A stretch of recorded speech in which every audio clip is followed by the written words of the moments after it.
You can look around and find someone who will say that they are dissatisfied over here, someone over here, back over there. But all normal people are dissatisfied. The dissatisfaction works in a way that's not normally conceived of, but it's on the basis that everything in life is alive, and that everything that's alive is in some stage of transition. If you're alive, you are incomplete. So if you're alive, you're dissatisfied. To make any of this make sense,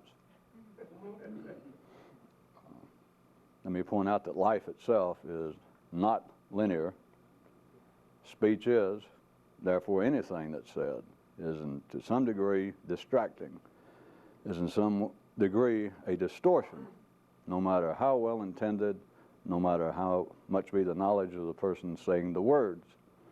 It simply will not track a non-directional subject.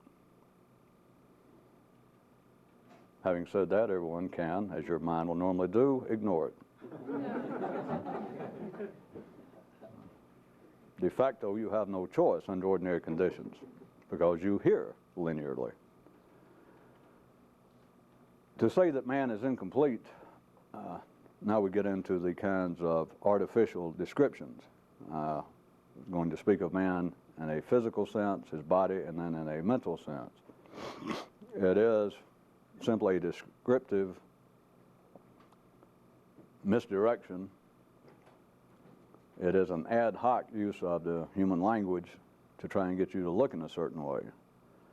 Because man is no more divided into a mind and the body as you can separate a snake or a child, that you can cut it in two and say, well, part of this is mine and part of this is yours.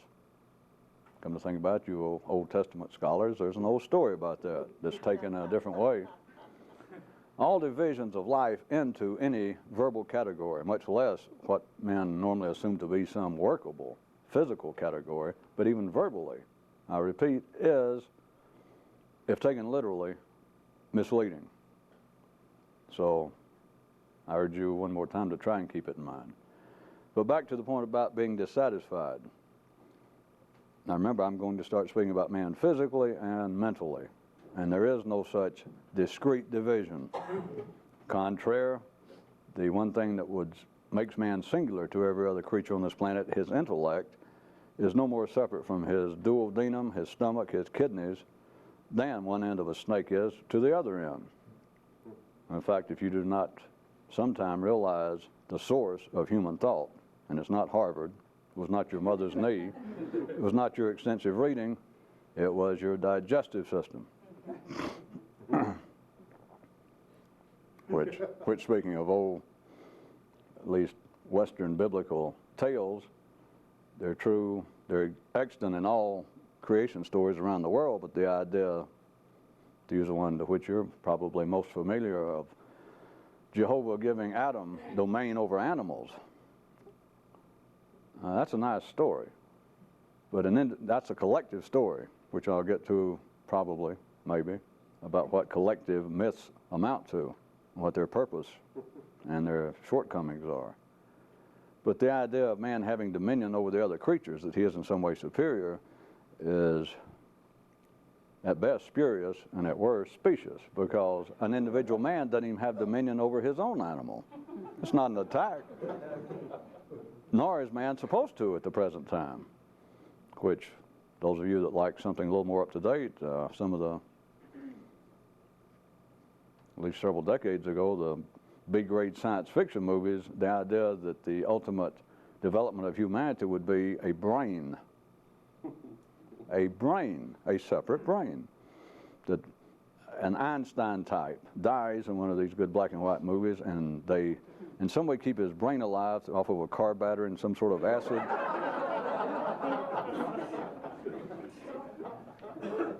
And you see up on a pedestal in a laboratory somewhere, there's this brain, and it pulsates and it gives off weird sounds. And that is the idea, which is not a new idea, but I thought I'd give you the opportunity to think that that is an example taken from more recent times. But the idea that the ultimate achievement of a man would be simply a brain without the baggage of the body. That's a nice dream, and there's a new version of it that is not taken to be absolute science fiction, much less B grade, and the idea that through the world of communications, freed computers, artificial intelligence. Except people take that seriously. I mean, to the extent that they normally do it, that we have better watch ourselves or we'll develop a machine that will become smarter than us. Anyone who believes that is in no danger. They're not going to be harmed by somebody being smarter than them. Because whether you know it or not, you have uncles and they're bricklayers in Mississippi smarter than that. They just don't know it.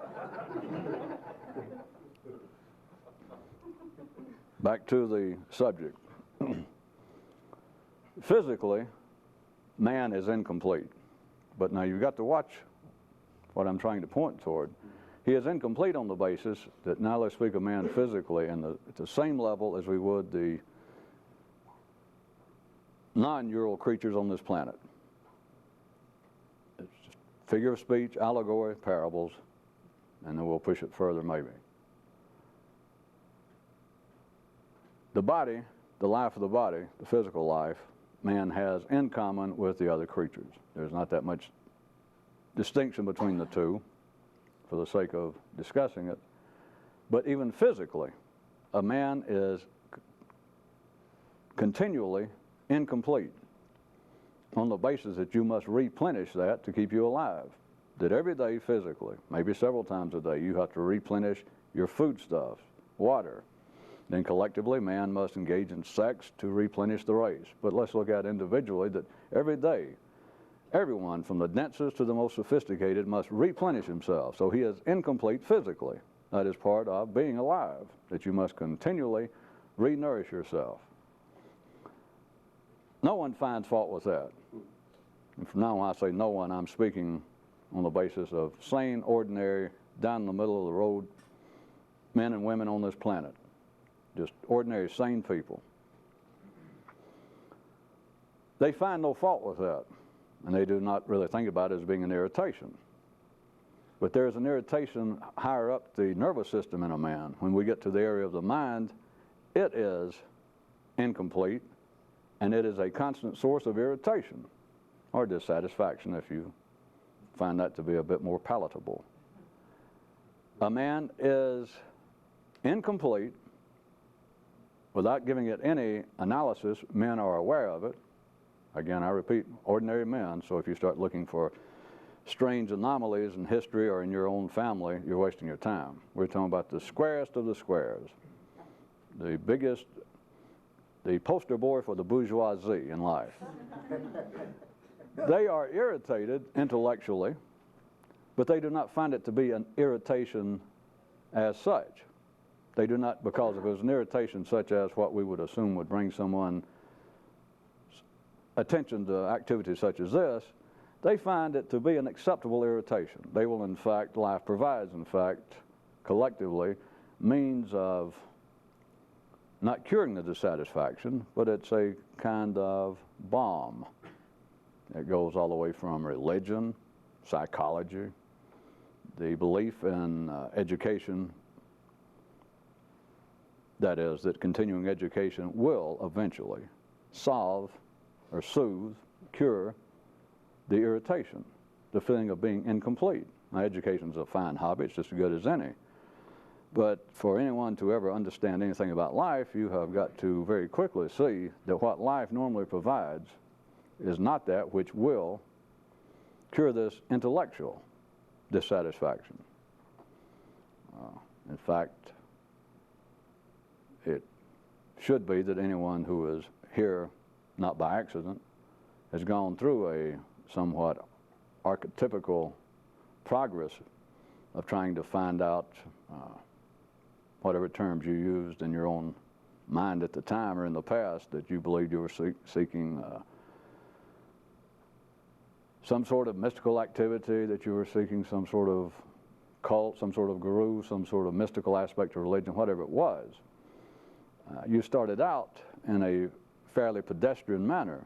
Again, if you were sane while simultaneously having this kind of extensive personal irritation over the natural irritation, then you should have already gone to a priest, a rabbi, professor of philosophy, your parents, people that you thought were intelligent, plus I'm sure extensive reading, and many times you felt as though that you were very close to something, you were on the verge of having some sort of extraordinary experience, and I'm sure many of you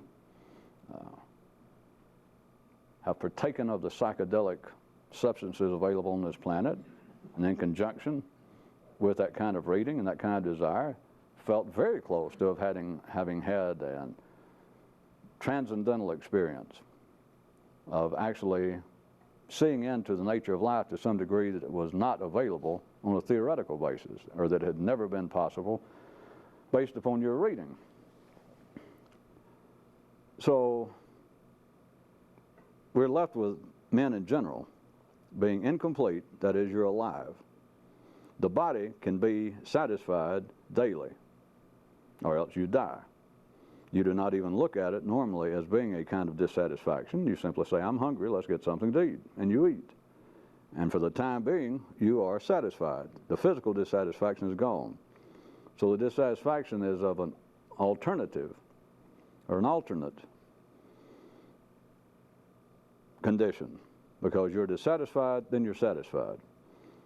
The intellect has no such parallel recourse.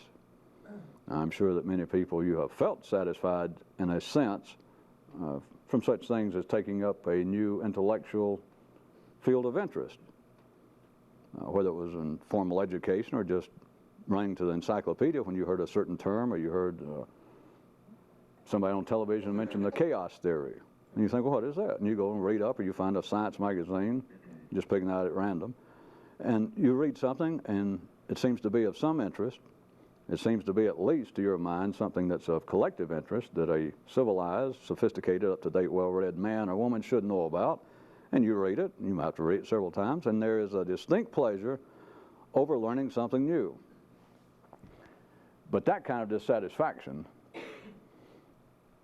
the intellectual dissatisfaction, is never absolutely soothed for someone that might be involved, might be interested in such as this.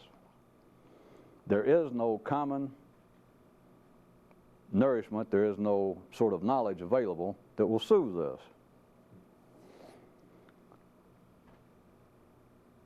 There are, so I can skip some of the terms and put everybody at ease or at ill at ease, you have your choice. It's great to be an American and live in a free country, so even for Lithuanians.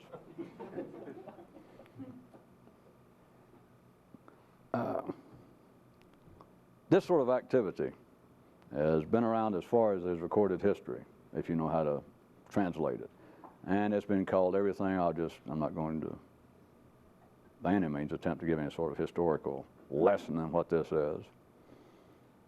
But just to use commonly known Western terms, the Enlightenment, an awakening of consciousness, a liberation of the mind, a liberation of consciousness. And in the religions, even, you can, if you want to scrape away enough, you can find things like in Christianity and even Judaism, the idea of a new kingdom, a new Jerusalem, or the kingdom of God, which is all a new state, a new condition of man. And people interested in such as that have been called, just to make it simple, normally mystics. And when I use it, I do not infer in any way any sort of spiritual, any known spiritual, religious, metaphysical, New Age, anything. I simply mean on the basis of one of the definitions, I'll go, so that I didn't actually tort the word beyond recognition. It's the belief that there is knowledge that one can possess, there's knowledge available somewhere, and a man might possess it, that's beyond the normal workings of the mind. And if you can extract all your past imagination, or imagination you have, then it's pretty straightforward. Ordinary minds would dismiss it by saying, well, there can't be any such thing. If there was such a thing, but now our educators, the great thinkers of the world, the physicists, the philosophers, the theologians, somebody would have stumbled across it. The mystics of the world, the would-be mystics, itch in a place that they cannot scratch. They are as dissatisfied, to begin with, intellectually. many people that would believe that they were potential mystics, many times do not like the immediate use of that word of intellectual because they believe it's something more than that, and it is, and it's less, and it's more, and it's less, and it's something sideways. But it is not, in some sense, a spiritual, that is something that is extra-systemic. There is no extra-systemicism in life. Life is life. And the belief that there is something outside the system, the whole idea of a God, either up in the heavens or painted on black velvet from Mexico, it's simply a hobby. It is a hobby. There are other ways I could describe the use of it besides having something to do with you laughing, I guess. There are other ways to describe the purpose it serves of believing that there are forces, or a force, possible outside the system. Because that is like an escape valve to let the pressure off the mind when people try to consider, well, how did things get this way? And you do not have to be fundamentally religious. You can be, nowadays, a cosmologist and come up with your own theory that they've about run the Big Bang in the ground, about, well, the whole idea of cosmology, but the idea that, all right, since the mind works in linear manner and cannot conceive of the infinite other than an equation, then they have to finally think, well, wait a minute, what was there before the Big Bang? And as long as you will ask the question, which the mind will entertain the question, as long as you will ask the question, you are still operating on the basis that there is something possible extra-systemic, that there is something outside this closed system of life itself as perceived ordinary consciousness, at best. People who might be seriously, forgive the word, people who might be wired up to be individually, personally interested in mysticism, they have got to understand, they've got to realize the purpose, finally, of what the dissatisfaction is. You have to individually understand it. Nobody can tell you that's part of the job of religion again. It's a sidecar, it's a chaser to the main drink of being civilized.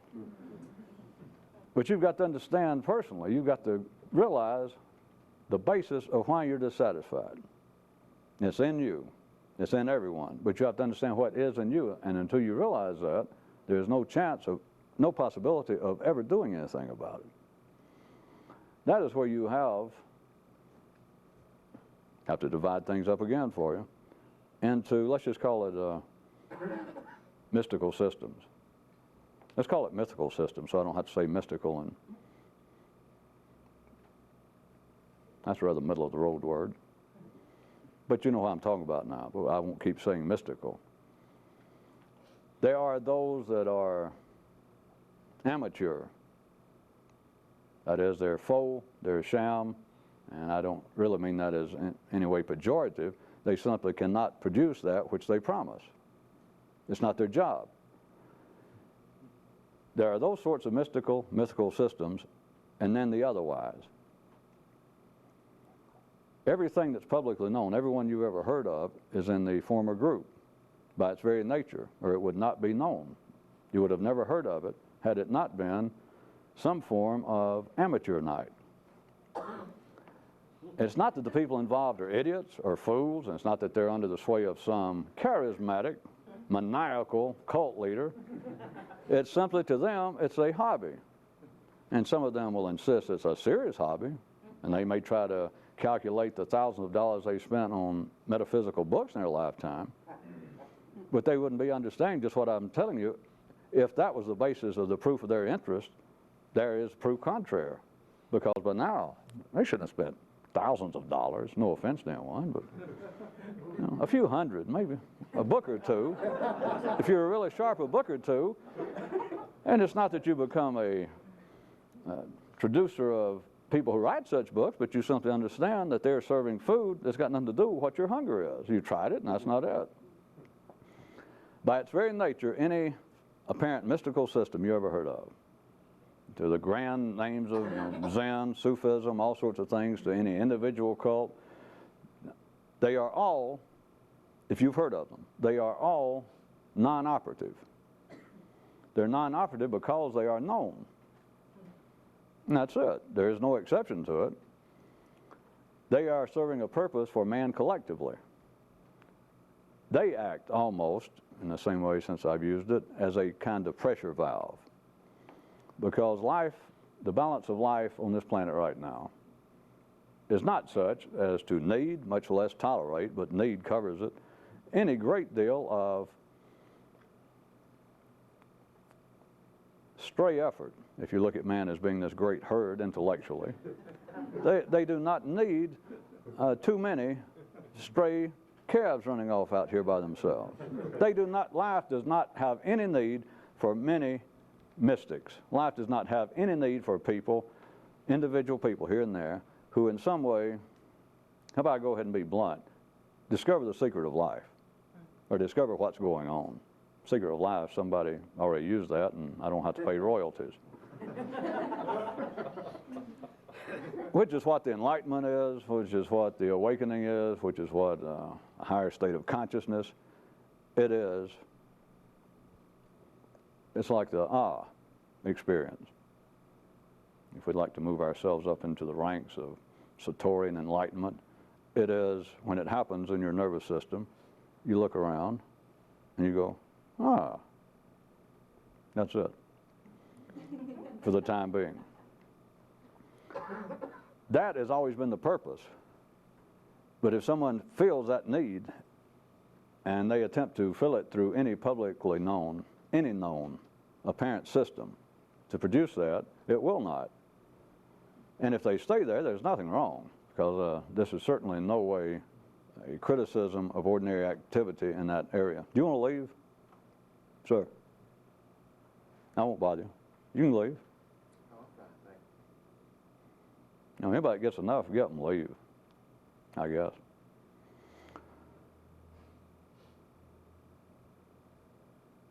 There is no way to describe specifically what fulfilling that dissatisfaction here is. Now, having said that, I can in fact shave some of the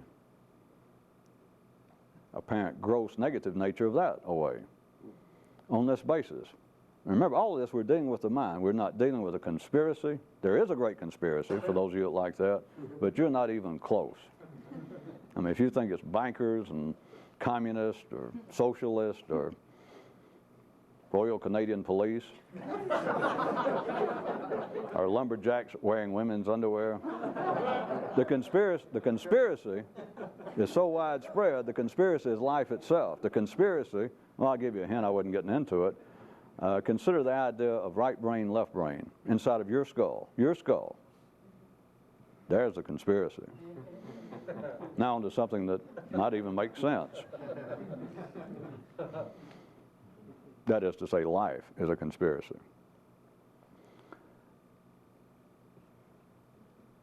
The systems that would seem to be available, things that have been known, are all for one purpose. No matter what they're called, the purpose is to produce something new in an individual man's consciousness. Now, I could call it other things. It is simply a function of the brain, which is all you are right now. That's no reason it makes you Fred or Mary or Sue. And to believe otherwise is to have a hobby. To believe that you're an individual person in some way with a spark of God, you're a spark of life, but to think that there's a heart allegorically in you, that there is something actually of worth to divide man into things like his body, his mind, and his spirit.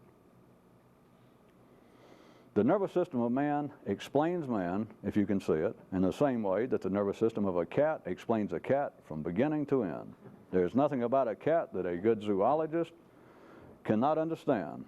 A medical doctor, a physiologist can understand all there needs to be known about a sparrow, about a warthog, about a cat from his nervous system. That's it. Same with man. The mind will tell you otherwise because that is part of its job. The mind will insist otherwise. And this is not to diminish man because there's nothing comparable. But until you see what the situation is, nothing is possible other than a hobby. The ordinary attempt to discover what's going on in life, that is to say, the ordinary apparent systems, schools, philosophies, traces of great secret works, one and all must present man with an opposition. It details an opposition. I'll refer you back again to the, if you want a crude version, the left and right hemisphere of man's brain. If you like it another way, it is ordinary consciousness perceives our existence as being a three-dimensional one, and it is run intellectually through binary energy. There is where the conspiracy is. There is why anything that is said to man, he must be able to push against something else to even perceive of it. At the crude level, there must be somewhere to lean. For every up, there must be a down, etc. But into areas that would seem to be a bit more promising, not as quite as routine, even those, obviously religion, but into the areas that would appear to be, that you hoped were, that promised they are, some refinement of religion, some higher level of religion, that is mystical systems, mystical schools of some sort. They still must present man, when I say man, I mean here, with an opposition. If you want to go ahead with the words, if we take the attempt to discover what's going on, the attempt to awaken, to reach the enlightenment, let's take a nice physical, in some of your lifetimes, the idea of the Orient Express, that great train running from Paris to Istanbul, and the idea that we have sophisticated Parisians, when it was in its real heyday in the 30s or 40s, and the idea that they were going to leave the great city of lights, the center of civilization, take all of this allegorical, I could view something else, but here they're going to go from Paris, and the idea, the way it sounded, of traveling through exotic areas, the Eastern Europe, into the Balkans, over there to the edge of the Mediterranean, and then finally to that strange, fascinatingly described city of Istanbul, the Enlightenment, another state of awareness, another state of understanding. You've got everyone dissatisfied with Paris. They're dissatisfied with Paris physically, but that can be cured. Every day, it must be cured. They're dissatisfied with being in Paris, that is their present position, intellectually. At the other end of the nervous system, the higher end. But they do not know how to satisfy it. You cannot feed the mind. People try, as I pointed out.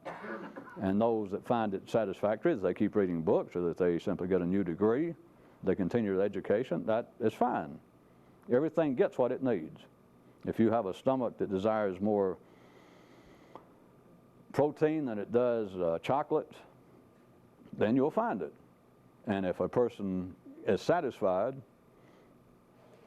if someone heard me speaking right now and said, well, I understand intellectual dissatisfaction, it's always bothered me, I've been a student of life and a student of all the arts and the sciences, etc., and they could say, but and contrary to what you just said, that is me, they could say, well, every time I learn something new, every time I read a really good book or take up a new subject, I do feel satisfied. So be it. They're correct. If they say that, they are correct. The few do not find it so. As I said, you should have already been through that. There's no attack on education. There's no attack on anything in life.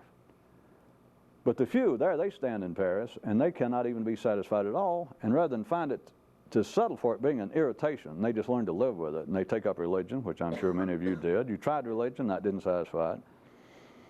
But rather than just find it to be sort of background irritation, which is about what it becomes with ordinary people, with good, sane people, even if they heard me speak, they might go, you're right, intellectually, if you want to call it dissatisfied, I do feel dissatisfied.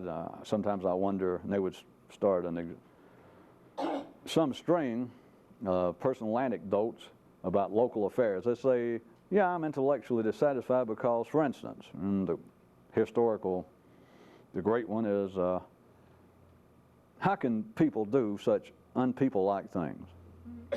How can good people, how can decent people, how can other humans act so inhumanely in this example, and right over here?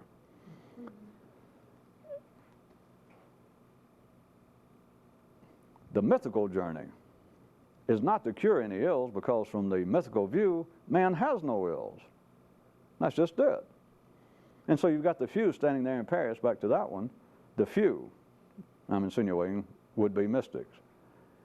They've tried a little bit of everything. They've tried enough of religion, they've tried enough of reading, train schedules, brochures about Istanbul, brochures about Bulgaria and Transylvania, and they'd sit there and go, oh, boy, that must be great. And that's part of the purpose of the mind, very small, but that's one is, that if man's mind here and there does get too involved with being dissatisfied with the status quo, with the collective reality, it's arranged to where most people can then be satisfied if they just have a few names. That is, many would-be mystics are satisfied if they can hear some sort of new terms about mysticism.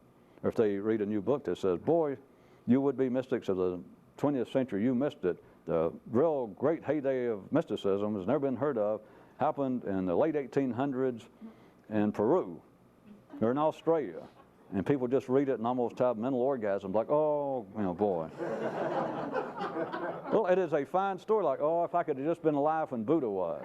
Now, why am I doing wasting my time in a New Age bookshop or listening to this kind of stuff? Listen to that guy. Oh, if I'd just been there when Muhammad or when Moses or Abraham or Jesus. Oh, boy. If I could have only seen Babe Ruth actually bat. But you do know that the mind says, you know, there's no connection between the two. There's no comparing the two. I know that. I stand, what you call it, struck out, corrected. Even those dissatisfied, the would-be mystics, those who might make some extraordinary effort in Paris, you've still got to give them something to start with that has the appearance of being some opposition. You have got to, in some way, not convince them because they're already dissatisfied, remember. And I'm speaking about, we're assuming people like you, speaking generically, that are interested in something and they're past the point of worrying about, past the point of having any sort of interest, much less faith, in finding nourishment in the ordinary places. You still have got to say something to them. Truth in advertising. You almost still have to.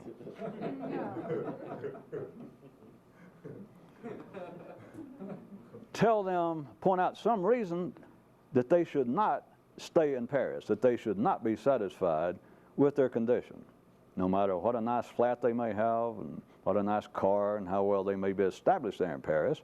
You notice that someone seems to have the potential to travel, to go to Istanbul. To even get their interest, you almost have to say something bad about Paris. You almost have to join in with them, like look around and go, boy, this Paris is not what it cracked up to be. Or if you're good, you can do it even non-verbally. Just kind of look around, maybe cough and the cars go by, like, just, you know, turn up your nose when something, you know, and just look at the person and go, huh? And they go, yeah. In other words, you have to say there is something wrong with your present condition. There's something untoward about where you are. It's just almost necessary. And it's a canard. It's a distraction. It's a lie. Not to ordinary people. And on the other hand, you also have to almost, for sure, say something in favor of that great destination of Istanbul. And sure as hell, if you want to see another distinction between the amateur, the non-functional mystical systems, and the otherwise, but those of you who are taking notes, we've already established, if you followed for the sake of intellectual flim-flam for the night, my argument, it's already established that anything you've heard about is inoperable anyway. But be that as it may. Another way to tell it's inoperable is they will describe to some degree what the state of enlightenment, what a man sees if he were more conscious, what he would think, how he would feel. They will say something specific about Istanbul. I can give you something ironclad guarantee, which costs me nothing. Anyone who tells you what Istanbul looks like has never been there. Because they've been there, they know better. But you still, I want you to see this kind of interesting, promising conundrum that the intellect, that is you at your best point, again using you generically as an interested person in something extraordinary, or believe you are, you're on the basis of everything that you hear does not furnish any nourishment, And now you're faced with the fact, again, if you just take it as speculation and try to ponder it for a few minutes, and me saying that if you hear something that purports to be extraordinary, that someone starts talking about another state of consciousness, or they use whatever term you might be currently enamored by, of trying to be awake in a new level, or trying to liberate the mind, whatever you've read about, and if someone says, that's what we're interested in, that's what I'm up to, and some man says, in fact, you want to describe it to you, and if you're using the term that he's familiar with, he's already read the same books as you have, and he will pick up part of it, and he will start describing why Istanbul is a desirable place to go. And you think, yes, it is. Yes, it is. You cannot be driven.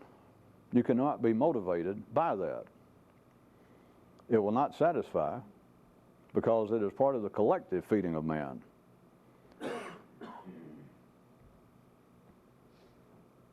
For the intellect to keep developing, life presents, in a sense, a continuing carrot before this cart of all of civilized humanity.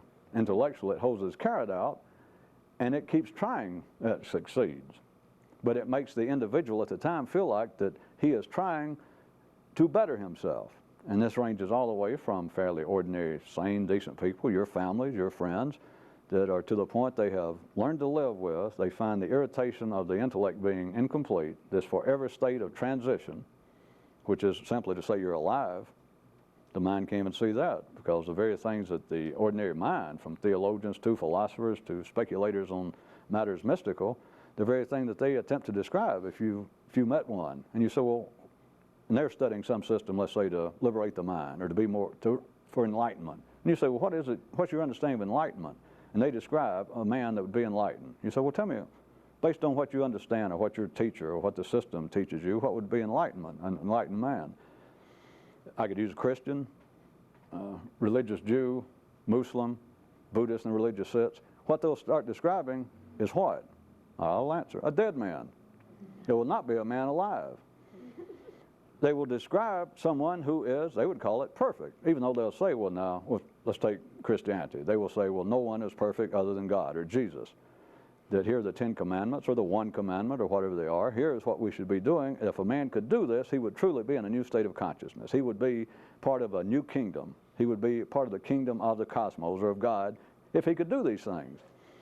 A human, let's take the 10 commandments. The only kind of human that can live by the 10 commandments is a dead man. But don't look at that as just some sort of flip statement, I made a joke. Conversely, notice that those alive will admit, well, we can't do it, but we're striving for it. And they don't realize what they're saying is, we're going to die. What they're saying is, we cannot do this. And all it proves, it doesn't prove they're a sinner. I know they may say it is, but what it proves is they are alive. Life furnishes this kind of drive, and it furnishes what appears to be a kind of screen, a kind of carrot, a kind of apparent external world out there that makes ordinary, sane people try and better themselves.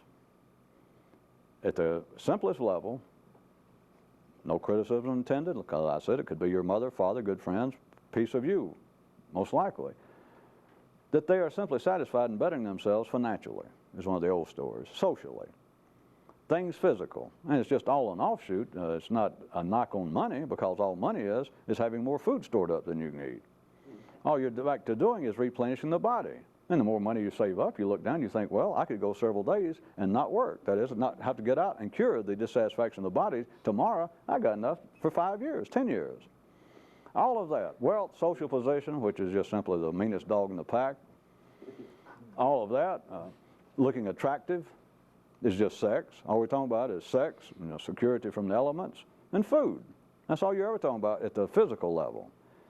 That is all the body needs, and it gets it. You get it individually, man gets it collectively, daily.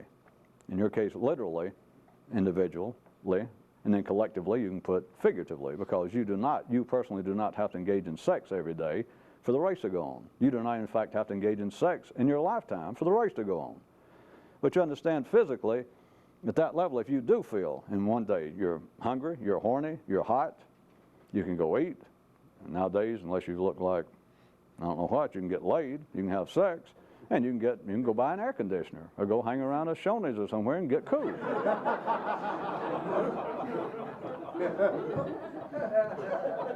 The point was that many people, just as they should, they attempt to better themselves, and they find it to be agreeable, they find it to be bearable for 60 or 70 years, that they attempt to simply over-replenish the body.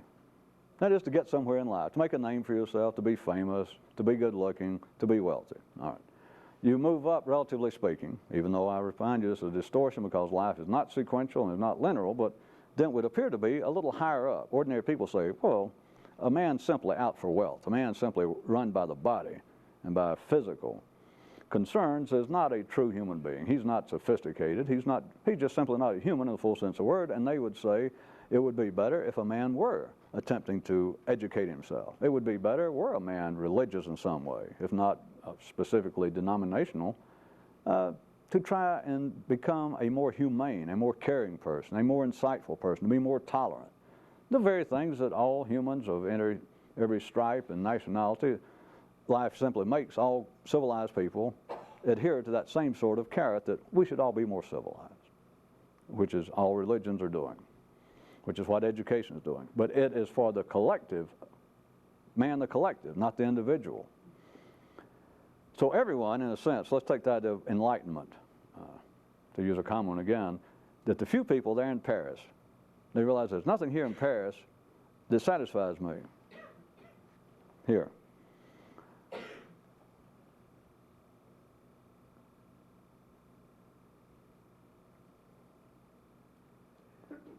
To try and tell them specifically what it would be to satisfy them, they will look around, the mind will look around and say, oh, you're speaking about so-and-so. And they would begin to come up with, oh, you're talking about some revised edition of Zen or of Sufism or of something.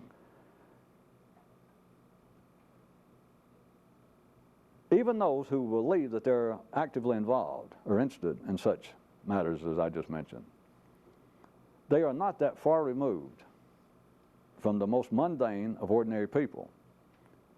Because in that sense, everyone, those who would profess absolutely otherwise, even if they had ever heard the terms, everyone in a sense is trying to reach enlightenment. Everyone in a sense is trying to awaken to some other level of consciousness, and it does not have to sound that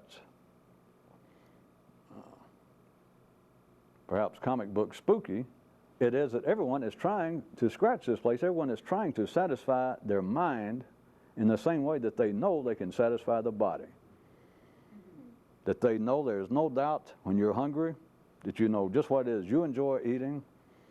You may even get so good that you realize that what I need is some vitamin B. My hunger is just for a certain thing. You know that you go eat it, and you know that it will satisfy you. You know that when you're tired, you can lay down and sleep, and you don't ever go to bed and go, I wonder if I'm wasting my time. Now, if I get in the morning, will I not be? Same way with sex, same way with physically surviving. There is no doubt as to what you're doing if you're just ordinary and sane. I said ordinary and sane. I didn't say insane. I heard that.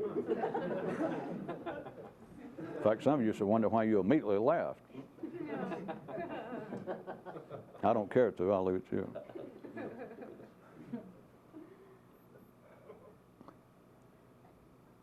Everyone, in that sense, is engaged in some great mystical work, if they are sane and ordinary. But life does not provide collectively enough for it to have any individual effect. There are people, obviously, or that you should know, that will say otherwise. They will say that they have been involved in something or that they are involved with something. And if they can describe it, if they can say what it is a hobby. There's nothing wrong with it. But life does not provide in any collective means which is public. It's the same thing. If it's publicly known, it is for collective consumption. It may or may not survive, as some of the religions have survived in a form that seems to still be functional, regardless of what any individual criticism you may have thereof. But the religions themselves continue to operate. They continue to have adherents and people who say, yes, I enjoy it, or I get something out of it. I get my money's worth, I get my time's worth. It is not what I started out looking for, but all right, I accept it. And there are those that feel the same way about their work. They'll say it about their work, and there are many people will say so, and really trout, my family. My family makes life worthwhile. All of that has to do with the physical level. All of that has to do with a non-scratching, with a continuing non-intellectual satisfaction. There is nothing that life is going to provide collectively that will ever scratch you where it itches. There is nothing, there's no known timetable, there's nothing that's ever been published, there's nothing still traced on the walls of a cave in Spain that says, here's what you should do, and this will take you to another state of consciousness. Here is the way to Istanbul. If you can see somewhere that says enlightenment over here, if you have any idea what you're doing, you can immediately, if it helps at all, if you look at yourself as being in the middle of this closed system of life, of our universe, if you looked at yourself as being the center inside of a ball, which would be how many degrees that you could look everywhere, up and down, if someone says, oh, here's enlightenment, at least you're getting somewhere, so to speak, because you can at least cut out one spot. You go, well, I'm narrowing it down.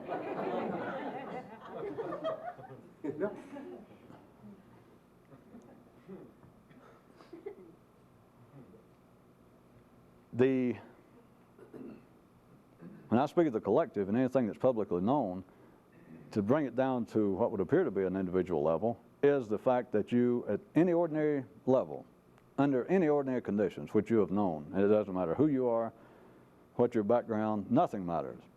You are thinking in part with the collective mind. You are thinking in part in this great interconnected network that ties all men together. Here.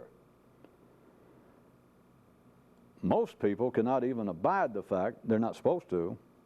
You can understand it once you see it. Most minds cannot even abide the fact that man is tied still to his body in such a way that man is a herd animal. That if you try and say something like that, if you were so foolish, assuming you understood what you were talking about and you were still so dumb, which takes oxymoronical to dazzling new heights, but if this happened, if you understood and you tried to tell someone, they could deny it on the spot, that no, this cannot be.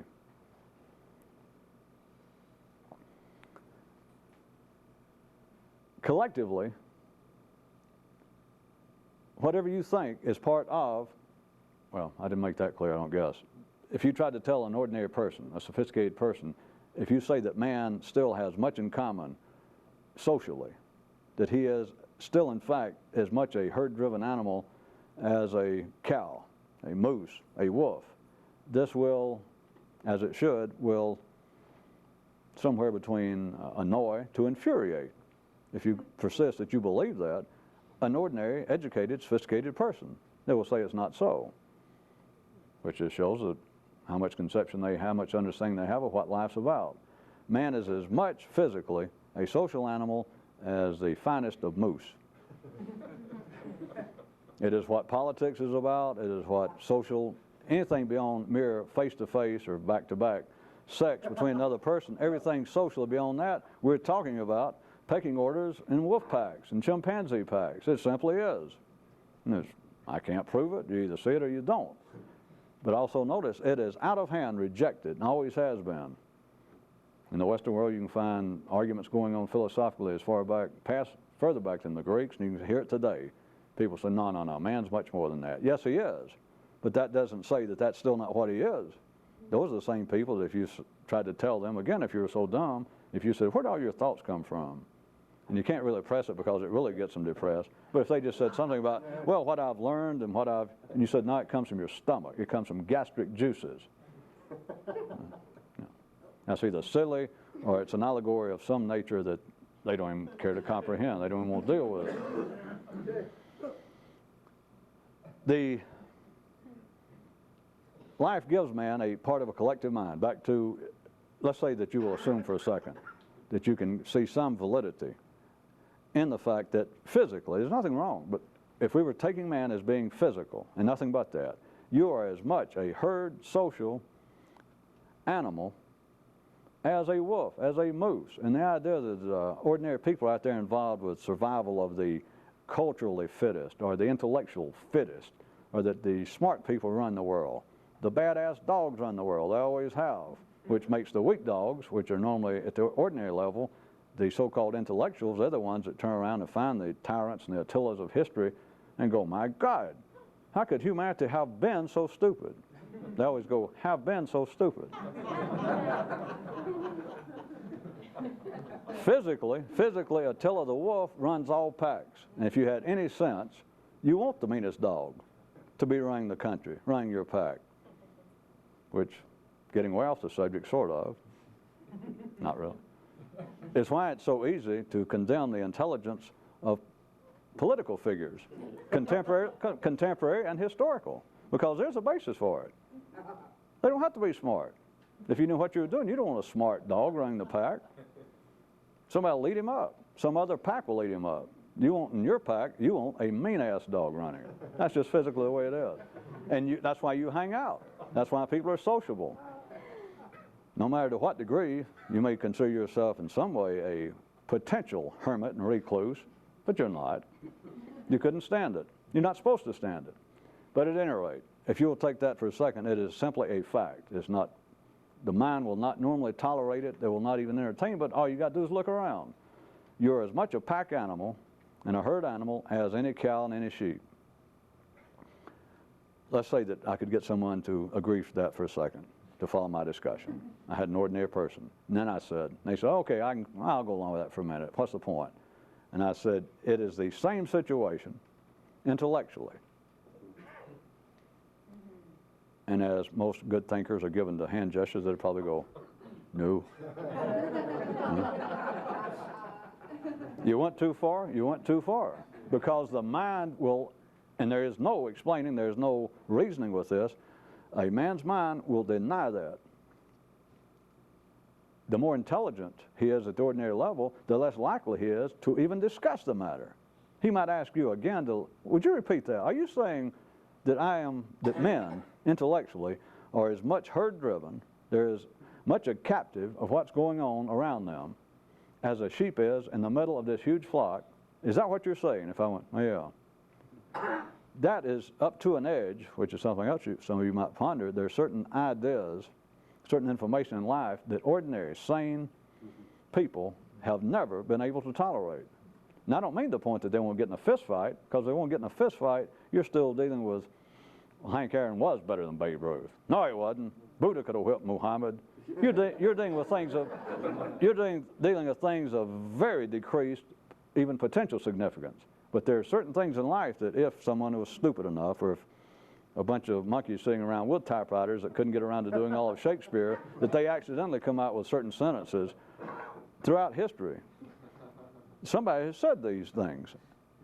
And it never starts wars. It doesn't even start fist fights. They're damn seldom even recorded. But you can say them, and it's like intelligent people look at you like, and about the most they will participate to say, would you repeat that? And you do it a second time, and they go, oh, and they'll leave. For those of you that want a side hobby, is ponder why is that? Certain things you point out.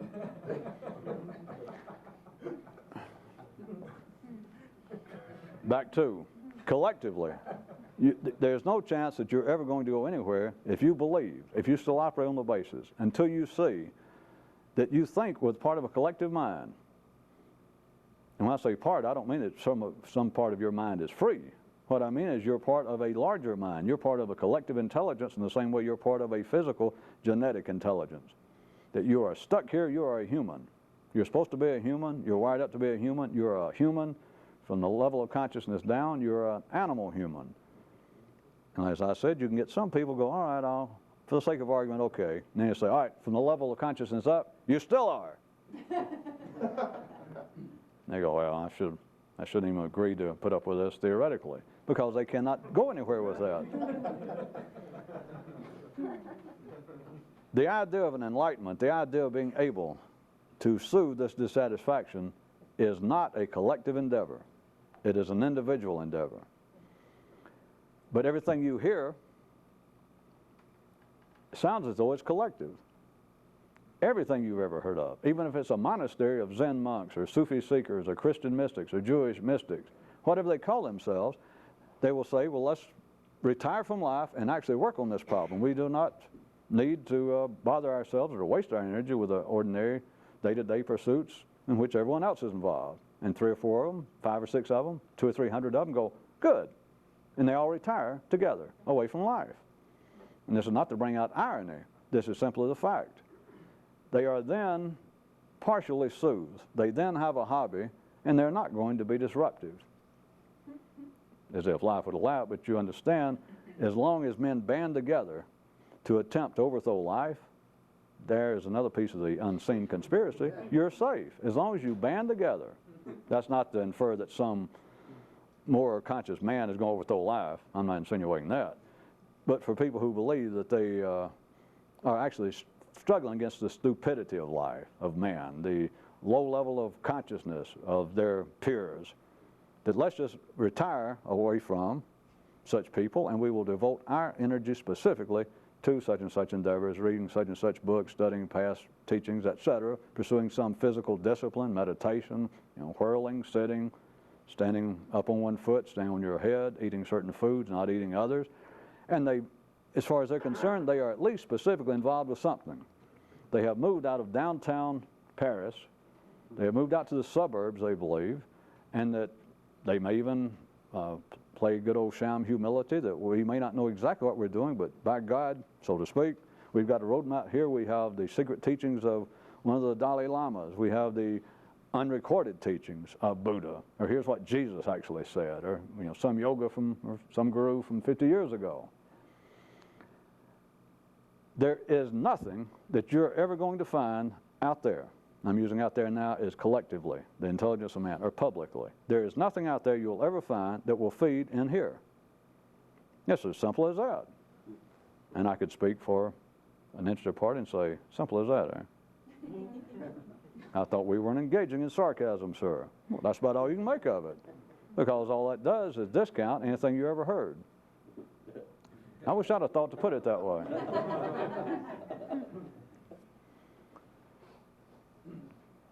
Now let's get a little more specific, so that you don't think that this was just a, I was going to say just so you don't think this was just a rambling on-the-spot discourse, but I should give you people credit for being, pretty sharp, so why lie to you now? At least it sounds as though it's some form of criticism or me trying to play off whatever I may be up to against everybody else in the world.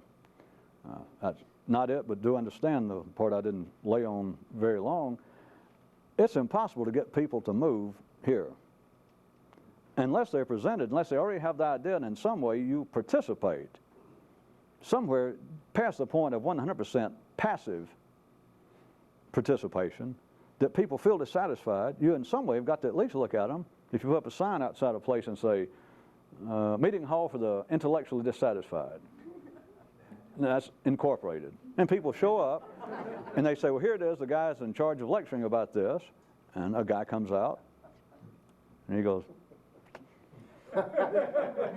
even if he didn't say anything, you would assume, well, he realizes the sorry state of affairs in which we normally live. You almost have to go that far and go, Literally, there's nothing that has nothing to do with people's stupidity. It has nothing to do with their cultural background, education. It has to do with the way the mind works. Nobody will move. No one will make any effort. No one will try to lose weight. Let's make it simple, unless they think they're fat. If they don't think they're overweight, they're not going to try. Nobody's going to change their diet if they think what they're eating keeps them as healthy as they need be. You have to in some way convince them, whether it be true or not, if you still operate on that basis of true or not, that you in some way, the person must believe that they should move or they will not move. It's as simple as that. Intellectually, in the world of mysticism, I've already pointed out to you, there's nothing wrong with where you are. But you can't say that to somebody. I mean anybody. Because that sounds like, well, all we're talking about now is a whole new form, perhaps. You read some of the 1950 West Coast version of Zen stories. All you've done is come up with, Zen eats itself. That all you're doing is making it self-consuming by saying, well, anything can be said is a waste of time. I wish I'd thought that earlier. No. See, I won't do, because the mind goes, hey, I can make up Zen koans myself. I can pull them off the backs of a Wheatie box if they're still engaged in such weighty affairs. It is not that simple, it is not that crude, and it is not that much of a non sequitur. But at the ordinary level, the mind, at least for a moment, I mean, why are you here? No, if it was, other than curiosity, if it was, and I'm not speaking about you and I personally now, but if there was a sign out there, and it says, the secret of life explained, or the secret of life, the people interested in discovering the secret of life, or something, you come in, just by the sign being there, your mind already assumes that the people in there, assuming they're not crazy, assuming they might know something, you assume that they're dissatisfied. Why the hell they got a sign out? Why do they call themselves something? They're dissatisfied. Maybe they're dissatisfied in the same way as you are, somewhere similar. Maybe they've discovered some little secret. Maybe they found the secret book somewhere. The mind must believe that there is some reason to move. In the same way you will not eat if you're sane unless you're hungry. You will not go to bed unless you're sleepy. There has to be some reason to alter the status quo. There you stand, you're not hungry, you're not horny, you're not tired. Why do anything? You get here, and in a sense, it's even